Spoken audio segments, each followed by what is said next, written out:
911. We have two rampaging out in the hall. Diane Whipple, athlete, coach, friend. Her smile could light up a room, her laughter infectious. This was a woman who embraced life, who squeezed every drop from every moment. Diane had moved to San Francisco with her partner Sharon Smith. They built a life together, a tapestry woven with love, laughter, and shared dreams. Diane's future shone brightly, full of promise and potential. But fate, it seemed, had other plans. A darkness was lurking, a storm gathering on the horizon of their happiness. The hallway, long, narrow, dimly lit, an innocuous space, a conduit between the front door and the promise of home. It was here, in this unremarkable space, that the nightmare began. Two dogs, Bane and Hera, their presence, a constant tension in the building. Whispers followed them, whispers of unease, of aggression barely contained. Their owners, a strange and unsettling couple, seemed oblivious to the fear they instilled. Diane, ever the optimist, tried to ignore the unease, but deep down, a primal fear stirred. A premonition, perhaps, of the darkness that was to come. The attack was sudden, brutal, shocking in its ferocity. Bane, a massive Canario, lunged. Teeth tore through flesh, a terrifying symphony of snarls and screams. Diane, caught completely off guard, fought back with every ounce of strength, but she was no match for the animal's raw power. Her screams echoed through the hallway, a desperate plea for help that came too late. By the time help arrived, the damage was done. Diane lay broken, her lifeblood staining the floor. The hallway, once so ordinary, was now a scene of unimaginable horror. The city mourned deeply, a collective sorrow that seemed to hang in the air. The story, splashed across headlines, sent shockwaves through San Francisco and beyond, capturing the attention of the entire nation. How could something so horrific happen in a place like this? A city known for its beauty and charm, now tainted by tragedy. The courtroom became a battleground, a place where emotions ran high, and every word was charged with tension. Prosecutors painted a picture of negligence, of reckless disregard for the safety of others, arguing that this was no mere accident. The dog owners, they argued, were responsible for the monster they had unleashed, a creature that had caused unimaginable pain. The defense countered, their voices strained, their faces etched with a strange mix of grief and defiance, insisting on their client's innocence. It was an accident, they claimed, a tragedy, but not a crime. They pleaded for understanding and compassion. The city watched, listened, and waited for justice to be served, holding its breath as the drama unfolded in the courtroom. San Francisco grappled with the unthinkable, a tragedy that shook the very core of the city. Candlelight vigils illuminated the night, a city united in grief and outrage. The flickering flames symbolized the collective sorrow and the hope for justice. Diane's face, frozen in time, stared out from newsstands, a constant reminder of the life so brutally cut short. Her story was on everyone's lips, a haunting presence in daily life.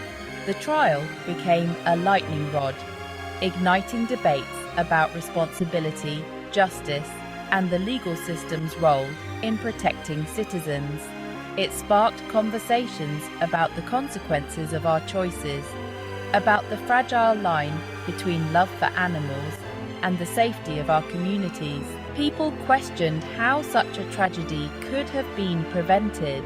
The case touched a nerve, exposing raw emotions and deep-seated fears. It brought to light the vulnerabilities within the community. It forced the city to confront uncomfortable truths about itself, about its values, and about the kind of place it wanted to be. The discussions were intense and often painful. The tragedy became a catalyst for change, prompting citizens to rally for a safer, more compassionate community. It was a moment of reckoning, a time for San Francisco to redefine its identity and values. Witnesses took the stand, their voices trembling, their words painting a vivid picture of the horror that unfolded that day. Each testimony added a new layer to the narrative, a new perspective on the tragedy that had struck their community. Neighbors, shaken to their core, recounted their encounters with the dogs, their growing unease, their unspoken fears confirmed. They spoke of sleepless nights and anxious days, of a community living in the shadow of dread. First responders, their faces etched with the trauma of what they had witnessed, described the scene, their voices catching as they recalled the sight of Diane's broken body. Their accounts were harrowing, filled with the raw emotion of those who had seen the aftermath of the attack firsthand. The courtroom sat in stunned silence, the weight of their testimony hanging heavy in the air. Every word spoken seemed to deepen the collective sorrow, the shared sense of loss that permeated the room. Sharon Smith, her face a mask of grief and determination, took the stand. Her presence commanded attention, her sorrow palpable, yet her resolve unshaken. Her voice, though filled with sorrow, was unwavering as she spoke of her love for Diane, of the life they had built together, of the future stolen from them. She recounted their dreams, their plans, and the joy they had shared, painting a picture of a life full of love and promise. Her testimony, raw and heartfelt, resonated deeply, reminding everyone present that this was not just a case, but the story of a life lost, a love destroyed. The courtroom felt the weight of her words, the profound impact of a life cut short, and the enduring pain of those left behind. A verdict delivered. The jury deliberated. Days turned into weeks. The city held its breath. The tension in the courtroom was palpable, a tangible force that pressed down on everyone present. Finally, the verdict. Guilty. The words echoed through the courtroom, a collective gasp rippling through the crowd. Justice, it seemed, had been served. But no verdict could bring Diane back. No legal victory could erase the pain, the loss, the senselessness of it all. The scars of that day, both visible and invisible, would forever remain. In the aftermath of the trial, San Francisco vowed to do better. Laws were changed, regulations strengthened. The city, forever marked by the tragedy, resolved to ensure that such a thing would never happen again. Diane Whipple's death became a catalyst for change, a stark reminder of the consequences of negligence, of the responsibility that comes with owning powerful animals.